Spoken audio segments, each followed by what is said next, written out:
buenos días a todos. Good morning, ladies and gentlemen, and thank you very much. I'd like to also thank the head of our PPP network, and it really is a pleasure to be able to have you all join us during our first forum on sharing best practices. We are a regional coordinator working with the IDB group, and it's important to understand that we look at each country's specific realities that vary. We also look at challenges that may be similar in terms of maintenance, operation, and can be extrapolated to circumstances. But we're looking at large-scale investments that are capable of improving our citizens' living standards, the complexities and the efforts of these projects that have had enormous impacts. These are reasons that justify learning from some of the lessons and experiences so that we can enhance and improve future projects. Each project and each situation is going to be different in the region with their own specific details and characteristics.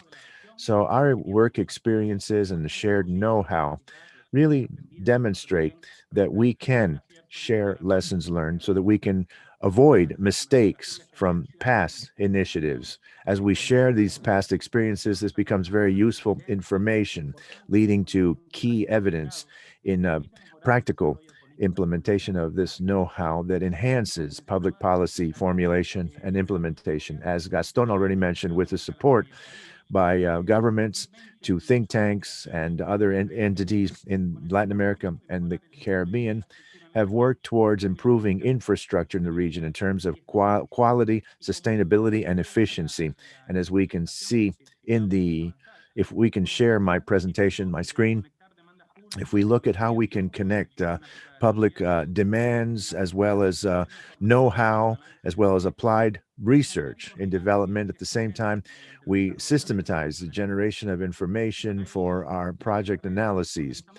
And we usually have public consultations with governments about the key priorities in public-private partnerships in terms of funding projects, risk management, follow-up, and of contracts.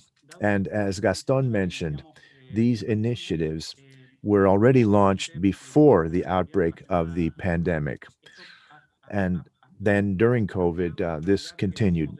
As a result of the changing realities, we realized that we needed to include additional efforts, looking at how, within the context of the pandemic, we've been able to contribute to the development of more and improved projects that will allow us to be better poised to successfully come out of this pandemic and crisis. So we looked at several efforts that we're going to be sharing with you throughout the next 3 days. And these are the 5 key categories that were selected by the groups of experts. We developed this throughout 2020. We have worked in the development of about 15 projects, some of which are going to be discussed throughout the next 3 days. I would like to, first of all, introduce the agenda that we prepared that we believe will be interesting for your consideration. So after the opening session, we will look at the impact of COVID-19 and development of infrastructure in Latin America and the Caribbean.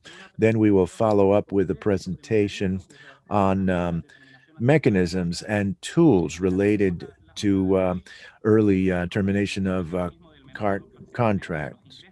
We're going to be also looking at the mechanisms of the net values of revenues and also during times of high uncertainty. Tomorrow, we're going to be looking at best practices in the context of regulatory frameworks, the preparation of projects, and the funding of said projects. And if we move on to the next slide, we can also see that looking at the institutional networks of PPPs, looking at the mechanisms relating to public payments that will make viable these socioeconomic projects that are profitable but require specific mechanisms. in order to implement them successfully, and also the follow-up monitoring of projects throughout the life cycle of these projects. And it's crucial that we emphasize not just the development of projects, as well as operations and maintenance in order to provide quality services and increase levels of transparency and efficiency, looking at not just the mechanisms, but also the follow-up processes. Tomorrow, we're going to also discuss the role of institutional investors and their role in funding infrastructure assets. We're also going to be looking at some issues that are specifically relevant for the region, but we'll also look at some of the structural deficiencies. We'll begin with the management of environmental components, social components in the development of PPP projects. We're going to be looking at how we can provide coverage of these firm liabilities and contingent liabilities in the development of infrastructure, looking at the networks and seeking how we can get the most evidence possible regarding the development as well as the performance of these initiatives, and comparing these to the traditional public sector developments.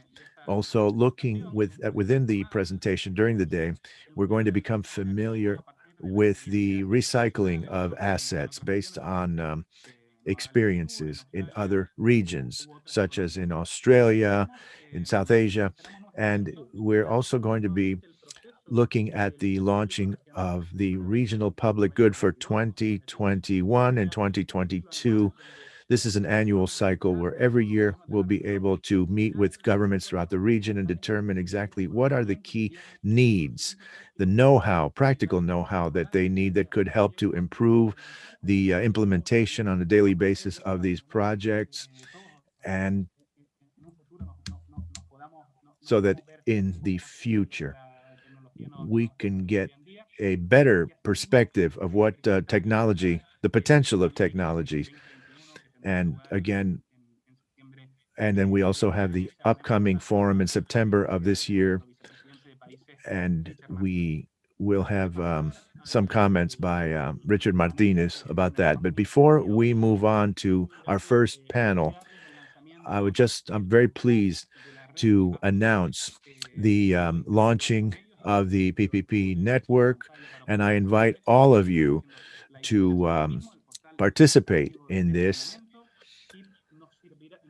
This will serve us, I think, as an excellent opportunity where we have this repository of information, of lessons learned that take place on a daily basis throughout the region, and we can create this as a major platform for knowledge and sharing of experiences that include all kinds of social, economic infrastructure, and it could be a forum where we can have such fruitful discussions as the ones we're going to have during the next 3 days. And it's really going to be a place where we can meet those of us who are interested in the development of infrastructure, and specifically in the context of public-private partnerships.